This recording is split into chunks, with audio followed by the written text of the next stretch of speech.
자 이제 8페이지에서 동그라미 양가로 2번에 동그라미 3번과 4번인데요. 그 전에 잠깐 정리해보면 다시 한번 대항력은 언제 문제가 된다? 집주인 바뀌었을 때 매매건, 경매건, 공매건, 매매계약 해제로 바뀌건 집주인 바뀌면 문제가 되는 거고 특히 경매, 공매 시에는 순위까지도 중요하다. 후순위면 대항력이 없다고요. 낙찰자에게 주장할 수 있는 게 없다. 요건이 주택인도, 집을 점유하고 있는 거 플러스 주민등록, 그거 전입신고랑 같다 그랬어요. 그러면 다음 날부터, 다음 날이 다음 날 0시다. 그렇게. 그래서 이 두 가지를 갖추면 대항력이 생기니까 얘를 대항요건 이렇게 부른다고. 이 두 가지를. 그리고 취득요건이자 존속요건. 두 가지 모두 갖춰야만 취득하고 두 가지 모두 유지가 돼야 존속하고 둘 중에 한 가지 잘못되면 상실하는 거였고 그렇게 했었고 그리고 우선매 조건은요? 언제 문제가 된다? 경매, 공매 시.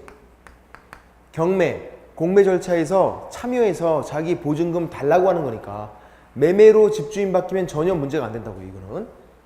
요건이 주택인도 플러스 주민등록, 그러니까 대항 요건을 갖추고 이 두 가지를 갖추고 계약서에 확정일자, 도장 하나 받는 거.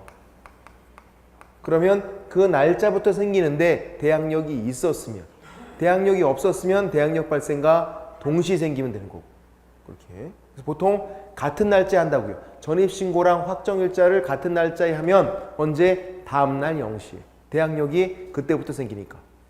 그래서 임차인과 저당권이 같은 날짜다. 그러면 저당권이 선순위가 된다고요. 임차인은 다음날 0시가 돼버리니까.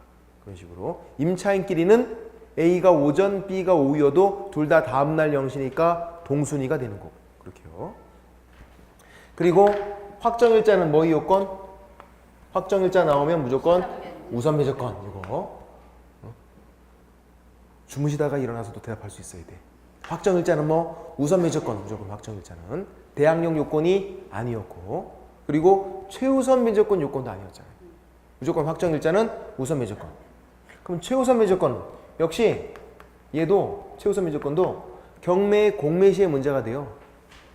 경매 절차에 참여해서 달라고 하는 거니까 가장 먼저 주세요 하는 게 최우선매 조건. 자기 보증금 전부 다 먼저 주세요 이게 아니라고요. 보증금 중 일정액, 일부만. 그래서 보증금 중 일정액 이런 말이 나오면 이게 최우선 매조건이다. 단어를 보고서 힌트를 얻자. 아니면 소액 임차인 이런 말이 보이면 이건 최우선 매조건. 얘는 요건이 대항 요건이에요. 주택인도 플러스 주민등록.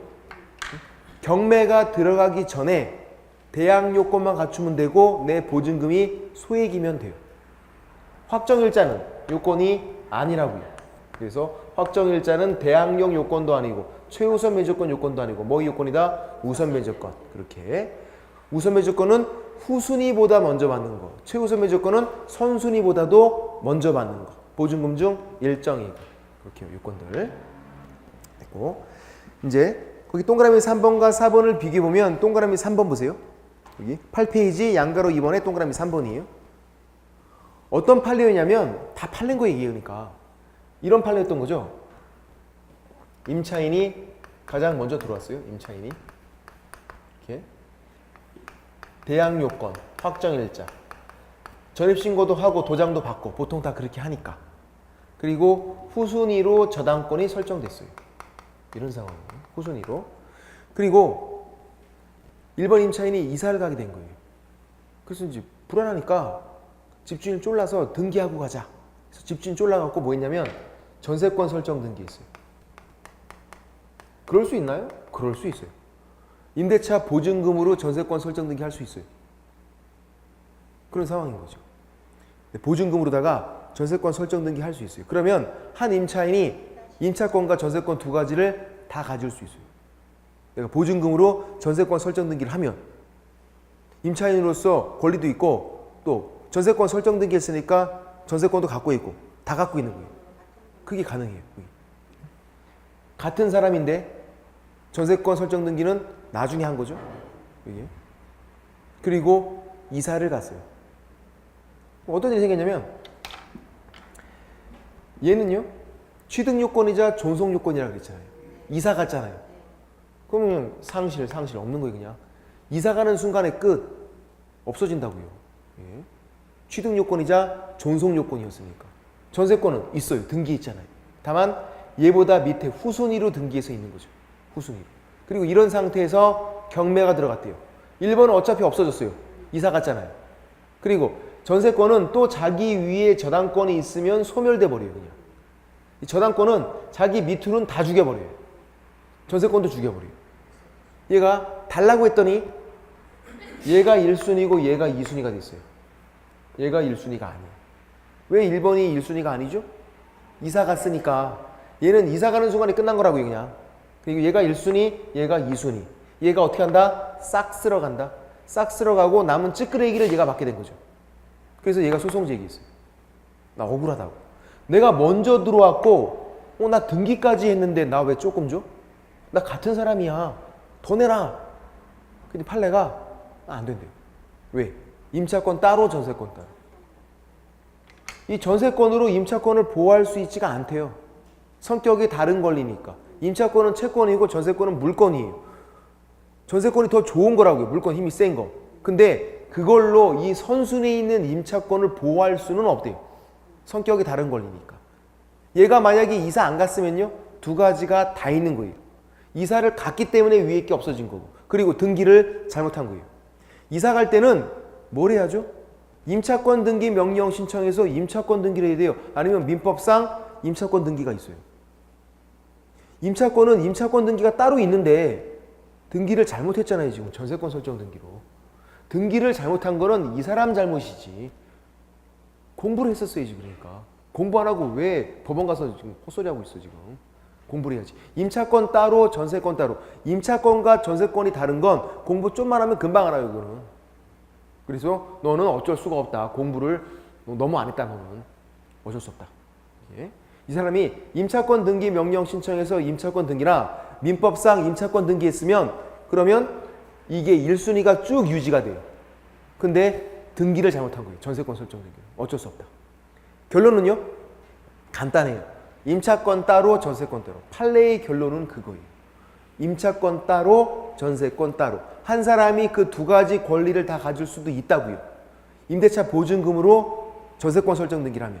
그런데 권리 행사를 할 때도 따로따로예요. 성격이 다른 권리니까. 따로 해라. 그렇게. 그래서 전세권으로 임차권 보호할 수 있는 것도 아닌 거고. 성격이 다른 권리니까. 이거까지는 어찌 이해가 되는데 그 박스 밑에 있는 동그라미 4번 바뀐 거예요. 그러니까 별의별 경우가 다 있어요. 이런 경우에요. 전세권 설정 등기를 먼저 했대요. 보증금으로. 이 사람이. 임대차 보증금으로 전세권 설정 등기 해놓고 그리고 저당권이 이렇게 설정이 된 거예요. 네. 저당권 설정할까봐 이렇게 먼저 해놓은 거죠. 네. 그리고 전입신고 나중에 한 거예요. 그래서 대항요건 또 확정일자도 받았고 다 이렇게 했어요. 이 사람. 1번, 3번 같은 사람이에요. 바뀐 거죠 지금. 예. 이사도 안 갔어요. 어떤 일이 생기죠? 이사 안 갔는데 두 가지가 다 있잖아요. 그러면. 이것도 있고 이것도 있고 다 있는 거예요. 이사 안 갔다니까요. 전세권도 갖고 임차권도 갖고 두 가지를 다 갖고 있어요. 한 사람이 동일인이. 그럴 수가 있다고요. 그런 상태에서 경매가 들어갔어요. 이제 한 사람이 임차권, 전세권 두 가지를 다 갖고 있대요. 동일인. 그래도 권리 행사는 어떻게 해라? 따로따로. 임차권 따로, 전세권 따로라고요. 따로따로 무조건. 같은 사람이지만 이것만 임차인 요것만 딱 볼게요. 이것만. 얘랑 같은 사람이지만 이것만 무시하고 이것만. 자 이제 3번 임차인 대항요건 갖췄대요. 대항력이 있어요? 없어요? 없죠. 자기 위에 저당권 있잖아요. 맞췄어요. 어려운 거 한 거예요. 이것만 놓고 보면 대항력이 없다고요. 자기 위에 저당권이 있으니까. 근데 확정일자를 받았으니까 뭐는 있다? 우선변제권은 있다. 확정일자 우선변제권이니까. 그래서 얘가 경매 절차에서 달라고 한 거예요. 내놔. 그렇게. 문제는 이거죠. 이제 3번 임차인 요 임차인 지위에 기해서 돈 내놔 이렇게 배당 요구 돈 달라고 하는 거예요. 한 거예요. 이거를 같은 사람이니까 1번 전세권도 달라고 한 거로 볼 수가 있을까 없을까 그게 문제가 된 거예요. 같은 사람이에요. 임차인 지위에 기해서 달라고 했대요. 그럼 같은 사람이니까 전세권도 달라고 한 거예요? 안 한 거예요? 안 한 거다 그거죠 판례가. 왜? 따로따로니까. 얘가 임차권만 달라고 그랬지 전세권 달라고 안 했잖아요. 전세권에 전자도 꺼내지 않았는데.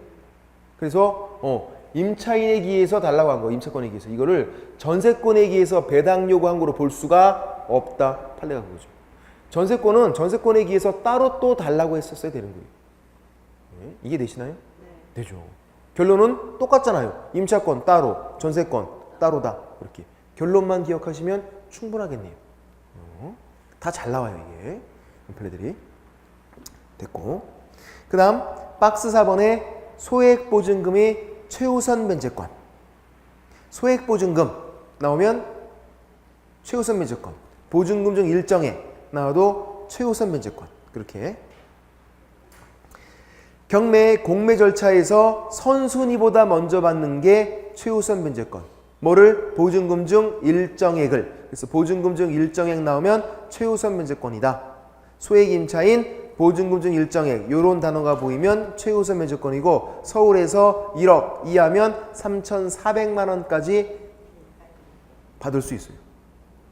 전부 다가 아니라 1억 이하면 소액 임차인이에요. 서울에서. 그럼 3,400만 원까지. 그렇게요. 그래서 보증금 중 일정액을 가장 먼저 받는 거잖아요. 3,400만 원까지니까. 양가로 2번 최우선 변제에서 문제가 되는 거 동그라미 1번 보증금이 일단 소액이어야 돼요. 보증금이 소액이면서 그리고 경매가 들어가기 전에 대항 요건까지만 갖추면 된다고요. 이미 경매가 들어간 다음에 전입신고하는 건 안 돼요.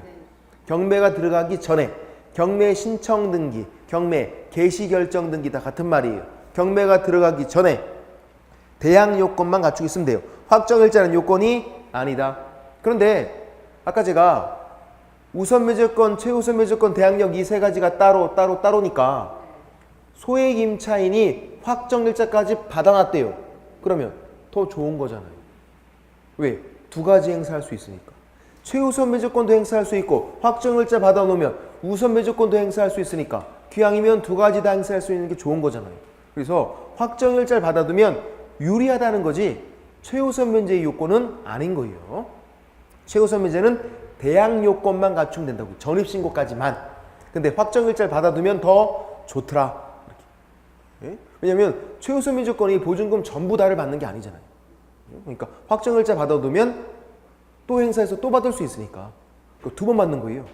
내가 소액 임차인이면 최우선 면제도 받고 또 확정일자 받아두면 우선 면제도 받고 그냥 이렇게 두 번 받는 게 좋은 거니까. 이렇게. 그래서 받아두면 유리하다. 그렇게요. 그런 취지. 넘겨보시면 동그라미 2번 2분의 1까지만 인정이 돼요. 전부 다 최우선 면제로 땡겨주진 않아요. 무슨 말이냐면 서울에서 배당 금액이 1억이래요. 1억인데 3,400만 원씩 받는 소액 임차인이 2명 있대요. 2명. 그러면 A도 만약에 3,400 B도 3,400 이렇게 배당해주지 않는다고요. 1억이죠. 1억 곱하기 2분의 1이니까 5천만 원. 5천만 원까지만 최우선 면제가 되는 거니까 얘도 2,500만 원, 얘도 2,500만 원까지만 받는다고. 3,400씩 받아가면은 남는 게 얼마 안 되잖아요. 그럼 다른 채권자들이 좀 손해보니까 최우선 면제는 2분의 1까지만 땡겨주겠다. 상인법도 2분의 1, 주인법도 2분의 1. 항상 최우선 면제는 2분의 1까지만 인정되는 거예요. 그런 취지고. 시험에 안 나오지만 한번 설명드려 볼게요. 기초강의니까. 지금 서울에서는 1억 이하일 때 3,400만 원씩이잖아요. 이렇게. 그죠? 이런 경우에요. 예를 들어서 A, B가 있는데 얘 보증금이 1억이었어요. 얘 보증금이 5천이었어요. 그럼 얘도 얼마까지죠? 3,400만 원까지. 얘도 얼마까지죠? 3,400만 원까지. 1억 이하일 때는 다 3,400만 원이에요. 얘가 보증금이 3,400만 원이어도 3,400만 원까지. 1억 이하일 때. 3,400만 원 이상, 1억 이하는 다 3,400만 원까지 최우수 면제가 가능해요. 이렇게요. 그런데 지금 배당 금액이 1억이래요. 1억. 1억 곱하기 2분의 했더니 5천만 원 나오네요. 그럼 5천만 원을 자, 얘도 2,500, 얘도 2,500 이렇게 똑같이 줄 것인지, 응? 아니면 얘는 보증금이 1억이었으니까 2대 1이니까 얘를 더 많이 주고 얘를 조금 주고 이렇게 이 보증금에 비례해서 줄 건지 아니면 똑같이 2,500씩 줄 건지 그게 문제네. 어떻게 줄까요? 얘도 2,500, 얘도 2,500 이렇게 사이좋게 나눠줘요. 똑같이.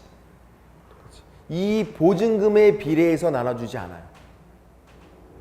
얘도 3,400, 얘도 3,400 최우수 면제 받을 금액에 비례해서 나눠줘요. 그러니까 1대1이잖아요. 얘도 어차피 3,400을 받는 거였고 얘도 3,400을 받는 거니까 1대1이라고요. 그러니까 2,500, 2,500이에요. 얘가 보증금이 더 많다고 해서 더 많이 받는 게 아니라고. 그렇게 받는 게 아니에요. 결론은 간단해요. 뭐냐면 없는 사람들끼리는요. 위아더 월드예요. 싸우면 안 돼. 뭘 또 싸우고 있어 또 이거를. 똑같이 나눠가져야지. 위아더 월드. 당연히 시험에는 안 나오겠죠. 판례긴 판례예요. 근데 너무 어려워서 아직까지 한 번도 안 나온 거 보면 앞으로도 안 나올 거예요. 나오는 것만 또 나오거든요. 이렇게 어려운 판례는. 판례가 보증금에 비례하지 말고 실제로 배당받을 금액에 비례해서 나눠줘라 이렇게 있어요.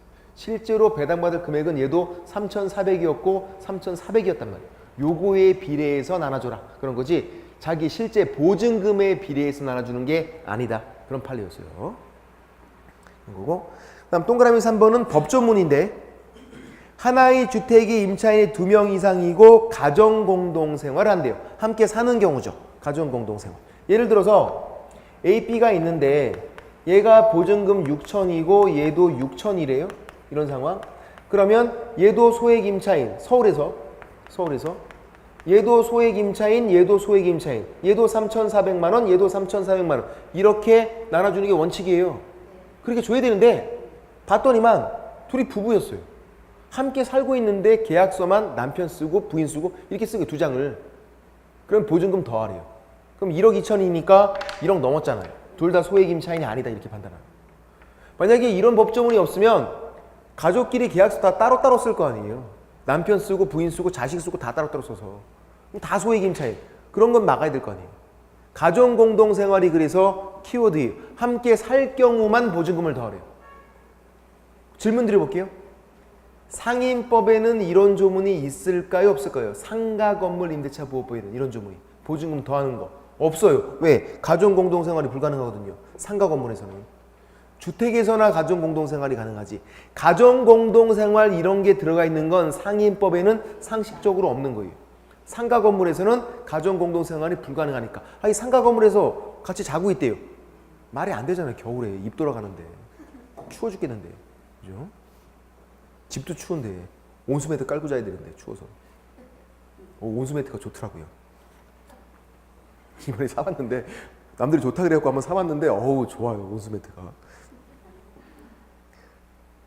뜨겁지도 않고 따뜻한 게 아주 됐고. 그래서 가정공동생활 위에다가 온수매트 적어놓고 온수매트 뜨끈뜨끈한 게 이해되시죠? 어떻게 하는 건지 됐고. 그 다음 4번 최우선 면제권과 우선 면제권은 배당 요구 채권이다. 이건 무슨 말이죠? 배당 요구는 달라고 하는 거예요. 달라고 해야만 준대요. 아까 3번 임차인 있죠? 후순위 임차인들 달라고 해야 준다고요. 달라고 안 하면 10원 한 장 안 줘요. 그러니까 이제 아까 이거 말고 이런 거 똑같은 상황에서 이거 임차인 다른 사람이었고 대항 요건 확정일자 이렇게 준 거 이렇게. 그러면 이제 요 3번 임차인 대항력이 없잖아요. 대항력이 없는데 우선 면제권은 있다고요. 근데 얘가 경매 절차에서 경매가 진행 중인데 아무것도 안 했대요. 달라고도 안 하고. 그러면 10원 한 장 안 준다고 얘한테. 그러니까 이런 3번 임차인들은 신경 써서 달라고 해야 된다고요. 그러면 조금 받을 거 아니에요. 다 받긴 쉽지 않아도 내가 후순위면. 근데 얘가 소액 임차인이었대요. 역시 달라고 해야만 주는 거예요. 달라고 안 하면 안 돼. 우선 매저권, 최우선 매저권은 달라고 해야만 준다. 근데 1번 임차인은요, 마찬가지 달라고 하면 주는데 달라고 안 해도 상관없다고요. 왜? 1번 임차인은 유리한 임차인, 대항력이 있잖아요. 경매 끝나고 낙찰자에게 달라고 그러면 되잖아요. 경매 절차에서 달라고 안 했어도 1번 임차인. 얘는 좋은 거고, 이 3번 임차인은 무조건 신경 써서 달라고 해야 되는 거. 그렇게요. 근데 임차권 등기 명령에서 임차권 등기가 되어 있대요. 등기부에 나와요. 그러면 달라고 안 해도 판사가 챙겨줄 수 있어요. 우선 매저권, 최우선 매저권은 얘네들은 등기부로 확인할 수가 없다고요. 그러니까 판사가 챙겨줄 수가 없어요. 본인들이 달라고 해주는 거지. 근데 임차권 등기 명령 신청해서 임차권 등기가 되어 있으면 등기가 있으니까 판사가 등기부를 보고 줄 수 있잖아요. 달라고 안 해도. 그럼 저당권은 달라고 해야 돼요? 아니에요. 등기부로 확인할 수 있으니까 준다고요. 이렇게. 그리고 임차인 본인이 경매를 신청했대요. 어떻게 해서? 소송 제기, 승소한 다음에 경매를 신청했어요. 임차인 본인이. 이 3번 임차인이 소송 제기해서 승소한 다음에 그걸로 경매 신청했어요. 또 달라고 해야 돼요? 그럴 필요 없대요. 그럴 필요는. 어차피 경매를 신청한 자체가 돈 달라고 한 거 아니에요, 지금. 돈 받으려고 경매 신청한 건데. 그러니까 경매를 신청한 임차인 본인은 다시 또 배당 요구할 필요는 없다. 그렇게요. 단순히 우선 매저권, 최우선 매저권 이렇게 나오면 배당 요구가 필요하다. 배당 요구 채권이다. 그렇게 하면 되고. 거기에 주의에 나오고. 그다음 5번. 이 5번도 중요하죠. 임차권 등기 명령에 의해서 임차권 등기가 됐대요. 그 주택을 후에 임차한 소액 임차인은 최우선 면제권이 인정되지 않는다. 뭐가? 최우선 면제권. 이거는요. 우선 면제권은 인정돼요. 최우선 면제권 인정이 안 돼. 임차권 등기 명령 신청해서 임차권 등기가 됐대요. 지금 그렇게 임차권 등기가 되어 있는 주택을 나중에 들어간 거예요. 그 임차인은 최우선 면제권 행사가 안 돼. 아까 경매가 진행 중이래요. 그 주택에 들어갔대요. 나중에. 최우선 면제 인정 안 되잖아요. 왜 그러냐면 어떤 상황이냐면 같은 상황이에요. 왜 경매가 들어갔고 왜 임차권 등기 명령에서 임차권 등기가 됐냐면 임대인이 돈이 없어서 그런 거예요. 임대인이 돈이 없어서 집이 경매로 넘어간 거 아니에요, 지금. 그죠? 또 임대인이 돈이 없어서 보증금을 못 주고 있으니까 임차인이 그렇게 하는 거 아니에요, 지금. 임대인이 돈이 없어서 보증금을 못 주고 있는 상황인데 그런 거 알면서 굳이 들어가면 최우선 면제는 인정이 안 된대요. 최우선 면제는요, 가장 먼저 주는 거잖아요. 누군가의 이익을 해친다고요. 근데 이미 경매가 들어갔고 이미 임대인이 보증금이 없는 상황인데 그거 알면서 들어간 그 사람에게 그런 혜택을 줄 필요가 없다고요. 그래서 인정이 안 돼요. 우리가 소액 임대차를 중개할 때는 반드시 두 가지가 있나 없나는 확인해 봐야 돼요. 경매 등기가 있나 없나, 경매 신청 등기, 경매 개시 결정 등기, 그런 게 있나 없나, 그리고 임차권 등기 명령에서 임차권 등기가 있나 없나, 그 두 가지는 반드시 확인해 봐야 돼요. 그 후에 들어가면 최우선 면제권은 인정이 안 되니까. 근데 이제 시험 관련해서는 이게 문제예요. 시험 관련해서는 보시면, 자, 임차권 등기 명령에서 임차권 등기가 됐대요. 된 그 주택을 후에 임차한 소액 임차인은 보증금 중 일정액에 대해서 우선 면제를 청구할 수 없다. OX, 이게 문제죠. 자, 임차권 등기 명령에서 임차권 등기가 됐대요. 그 다음에 그 주택을 후에 임차한 소액 임차인은 최우선 면제권이 인정이 안 된다 그랬어요. 단순히 저 우선 면제권은 인정이 돼요. 후순위보다 먼저 받는 우선 면제권은 인정이 돼요. 누군가의 이익을 해치지 않으니까. 그러면 임차권 등기 명령에서 임차권 등기가 된 주택을 그 후에 임차한 소액 임차인이 보증금 중 일정액에 대해서 우선 면제를 청구할 수 없다. OX.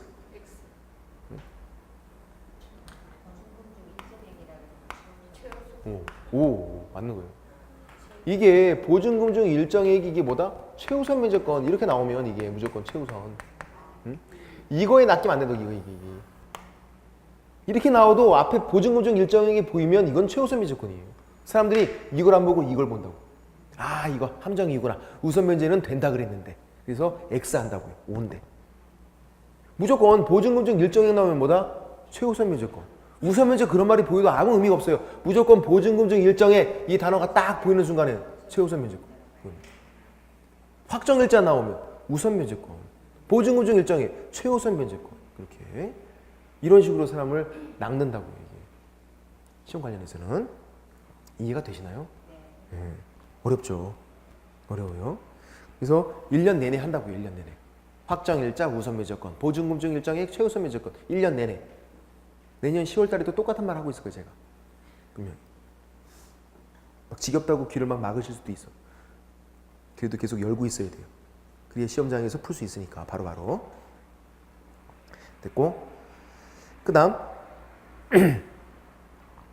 자 주의 보시면요. 주의. 임차권 등기 명령은 실질적으로 이사를 갈 때 필요하다. 그러니까 임차인들이 임차권 등기 명령 신청해서 임차권 등기하는 거 실제로 할 필요는 없어요. 실제로는. 왜 할 필요가 없을까요?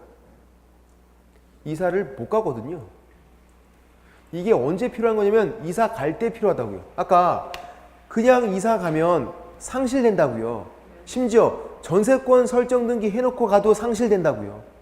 같은 게 아니니까. 임차권 등기 명령에 의해서 임차권 등기를 해놓고 이사 가면 그냥 유지가 되는데, 그러니까 이사를 가면 상실될까봐 이걸 해놓고 이사를 가는 건데 이사를 안 가면 아무런 문제가 발생하지 않아요. 계속 살고 있으면. 그래서 보통 임차인들이 살고 있어요. 임대인이 보증금을 안 주는데 이사를 어떻게 가? 계속 살아야죠. 돈이 그렇게 많아요? 응?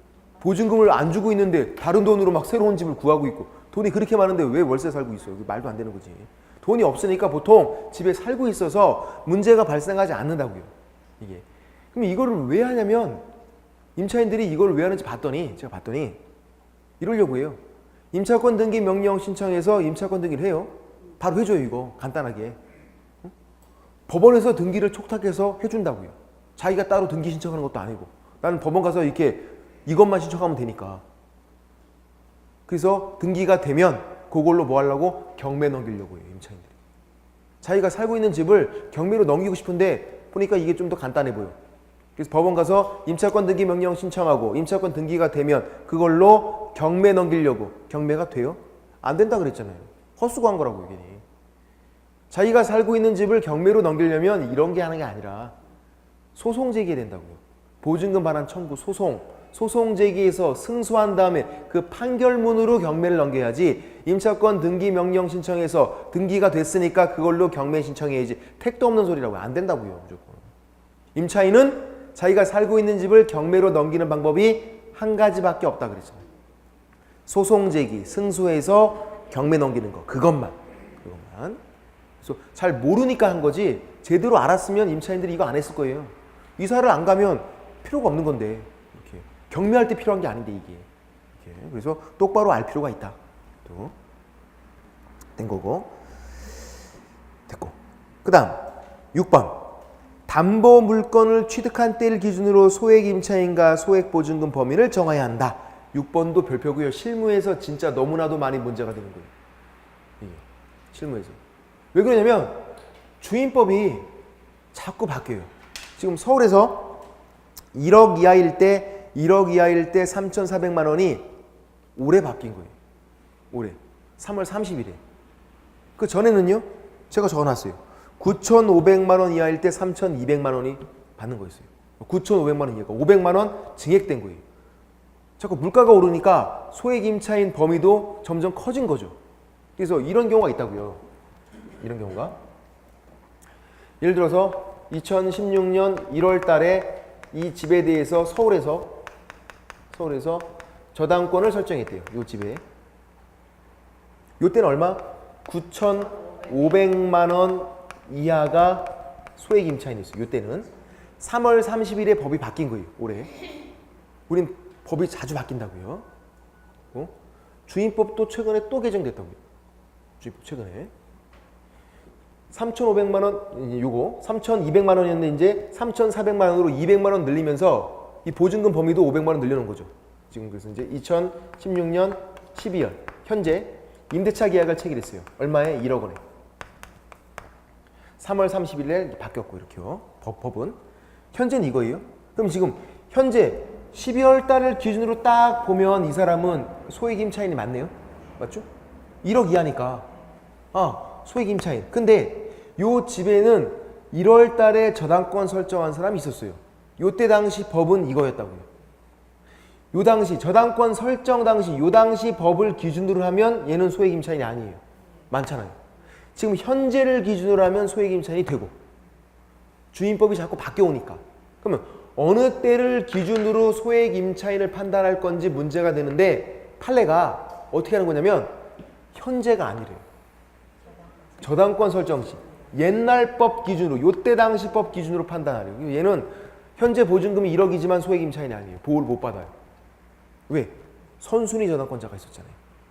이게 실무에서 많이 문제가 된다고요. 그러니까 이제 지금 보증금이 소액이니까 1억 원이니까 소액 임차인 3,400만 원까지 보호받을 수 있습니다. 이렇게 말하면 안 된다고요. 안 될 수가 있으니까. 그 집에 저당권 설정된 거 있으면 저당권 설정 당시 법을 봐야 한다고. 그래서 주임법 바뀐 것들 중개사무소 보면 유리창에 책상 유리창에 다 껴 있어요. 그 당시 법 기준으로 해서 판단해야 되니까. 아주 옛날 집이래요? 그러면 아주 옛날 법 기준이에요. 최근에 지은 법이면 최근 법이겠죠. 근데 그 집이 아주 옛날 집이면은 그 당시 법 기준으로 판단하니까 보증금이 상당히 낮은데도 소액 임차인이 안 될 수가 있다고요. 그래서 저당권 설정 시 그게 담보물건 취득 시 기준으로 소액 임차인을 판단해라. 그런 것들. 6번 이해가 되시나요? 어우 놀라워. 다 이해가 되고 있어요 지금. 뻥 치시는 거 아니죠? 불안해. 뻥도 사실 조금 섞여 있죠 근데. 100% 이해된 건 아니잖아. 이해는 됐지만 다시 질문 드려볼게요. 문제가 나오면 풀 수 있을 것 같아 없을 것 같아? 문제가 나왔을 때 그건 좀 힘들겠죠. 이제 이거를 빨리 보고서 판단해야 되니까 빨리 보고 천천히 읽어보고서 아 그렇구나 이해가 돼요. 문제를 풀 때는 그렇게 하는 게 아니잖아요. 딱 보고 OX가 따다닥 보여야 되니까 문제 푸는 건 또 어려운 문제라고요. 문제 푸는 건. 그래서 문제 푸는 걸 따로 또 연습을 해야 돼요. 문제 풀이까지. 또 문제만 풀면 되느냐? 아니라고요. 어디까지? 마킹까지 해야 된다고요. 마킹까지. 그래야 공부가 끝나는 거라고요. 지금은 정말 아주 기초적으로 이해하는 단계만 하고 있는 거죠. 이해해서 문제를 풀고 문제 풀어서 마킹까지 해야만 시간 내에 그래야만 우리 공부가 끝나는 거라고요. 굉장히 힘든 작업이라고. 여기서 이해가 안 되거나 그러면 안 돼. 아주 기초적인 거니까. 7번은 충분히 이해가 될 수 있겠네요. 최초 임대차 계약 체결할 때는 소액 임차인이 아니었대요. 보증금이 커서. 근데 정당하게 감액됐으면 그 순간부터는 소액 임차인이 된다. 한번 이 사람이 소액 임차인이 아니었다고 계속 아는 게 아니라 보증금이 줄었으면 될 수 있다고요. 그렇게요. 그러니까 전세에서 반전세로 바뀌는 경우가 최근에 많잖아요. 그렇게. 그러면 전세였을 때 이 사람이 소액 임차인이 아니었대요. 반전세로 바뀌면 보증금이 줄었으니까 소액 임차인 될 수가 있다고요. 됐고 그런 취지라고요. 이게. 그렇게 보시면 되고 그게 7번이었고 자, 이번에 바뀐 거 한 가지를 설명드려 볼까요? 지금 이거 다 설명드리기는 오늘은 좀 시간이 부족하니까 10페이지에서 주임법이 최근에 11월 30일 얼마 안 됐죠? 그때 바뀌었는데요. 뭐가 바뀌었냐면 거기 양가로 6번 월차임 전환 시 산정률 제한이 바뀌었어요. 이제 우리 여기 책에 있는 거랑 내용이 달라요. 이거대로 해야 돼요. 이제 이거대로. 골 때리게 바뀌었어요. 옆에 적어놔야 돼요. 골 때리. 특이하게. 자, 월차임 전환 시 산정률 제한 10페이지에 있는 양가로 6번이 무슨 말이냐면요. 전세를 반전세로 바꿀 때 제한이 있는 거예요. 왜 그러냐면 보증금은 돌려받아요. 임차인이. 월세는 내면 끝나버려요. 그렇죠? 그러니까 달달이 내는 월세가 많아지는 게 임차인은 부담스러운 거예요. 보증금 내가 돌려받지만 내 거지만 월세는 내면 끝나버리는 거니까. 그래서 전세가 또 사람들이 선호했던 거 아니에요. 월세 안 내니까 전세 보증금 돌려받는 거고. 근데 이제 전세에서 반전세로 바꾸겠대요. 그럼 월세를 내야 되잖아요. 월세를. 그럴 때 제한을 가한다고요. 월세를 많이 받지 못하도록. 그게 월차임 전환 시 산정률 제한이에요. 전세에서 반전세로 바꿀 때 월세 제한을 가한다. 어떻게 하는 거냐면 거기 동그라미 1번 은행법에 따른 은행에서 정한 대출금리와 해당 지역의 경제 여건 등을 고려해서 대통령령으로 정하는 비율. 이게 연 1할이에요. 10%. 이라니까 10%. 이거 동그라미 2번은요. 한국은행에서 공시한 기준금리 지금 현재는 1.25거든요. 1.25 현재는. 그죠? 기준금리는 계속 바뀌어요. 이거는. 지금 1.25%에 대통령이 정한 이유를 더한 거예요. 더하기를 하래요. 그게 뭐냐면 3.5% 더하는 거예요. 그러니까 1.25% 더하기 3.5%. 지금 얼마 그러면? 4.75% 그렇게. 10% 4.75% 비교해서 적은 거래요. 적은 거. 옛날에는 바뀌기 전에는 그 기준금리의 4배 그랬어요. 그래서 1.5 곱하기 4 해서 5% 그렇게. 상인법은 그대로 그냥 곱하기예요.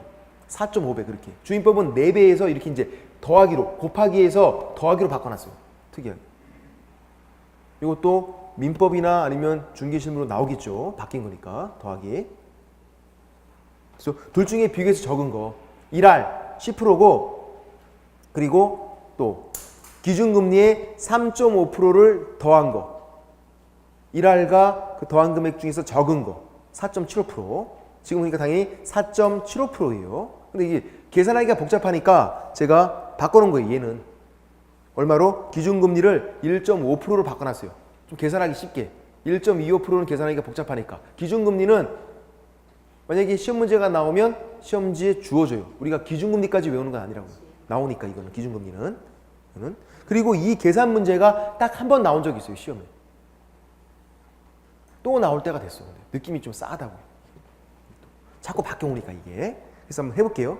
이런 경우에요. 그러니까 지금 예를 보면 1억 보증금 중에서 2,400만 원을 임차인에게 돌려주고 월세로 받겠대요. 그때 최대 얼마까지 월세를 받을 수 있을까? 이 문제예요.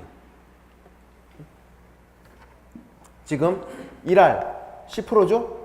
또는 1.5% 기준금리 1.5%라고 나와 있으니까 그대로 지금 1.25지만 요거 더하기 3.5% 몇 프로?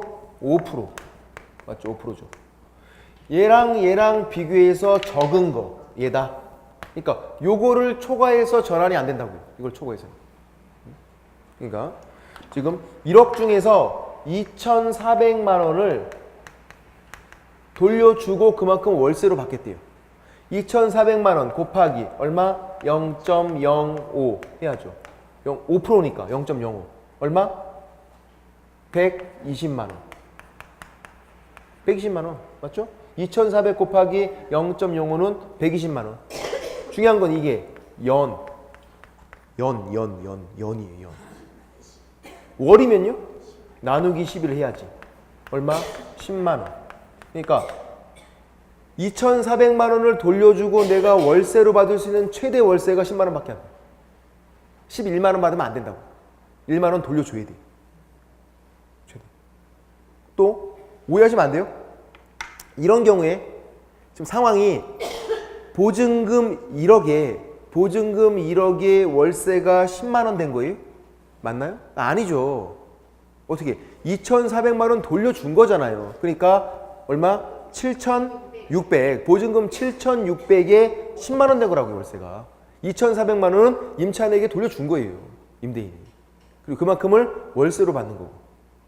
이런 계산 방법. 1.25%는 안 나올 거예요. 왜냐면 계산이 너무 복잡해지니까 그럼 또. 이렇게. 그리고 또 첫 해는 이 계산 문제보다도 가로 넣기도 잘 나오니까 보셔야 되고. 상인법은 어떻게 되냐면 이게 연 1할 2푼이에요. 이라고 보시면 상인법 보세요. 어디냐면 상인법은 1할 2푼. 거기 12페이지에서 양가로 7번 월차임 전환시 산정률 제한에서 상인법은 동그라미 1번 연 1할 2푼 돼 있죠? 그리고 동그라미 2번이 4.5배라고 돼 있잖아요. 12% 그리고 4.5배. 이거. 주인법은요.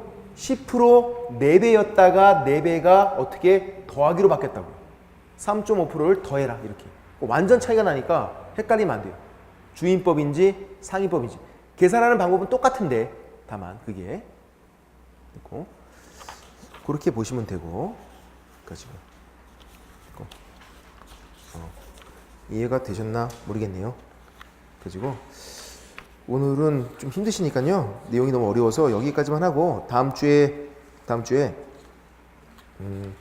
기타에서 9페이지에서 나머지 이제 기타들 정리해보고 기타들 뭐 기간 같은 거 정리해보고 다른 것들도 정리해보고 이제 그리고 상인법도 좀 정리를 해보고 그래서 기초 강의가 종강이 됩니다.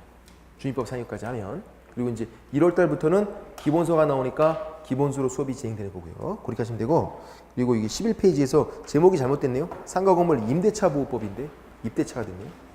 지금 보니까 11페이지에서 제가 한 건 아니에요. 안 믿으시겠지만 상가 건물 임대차 보호법 이렇게 되죠.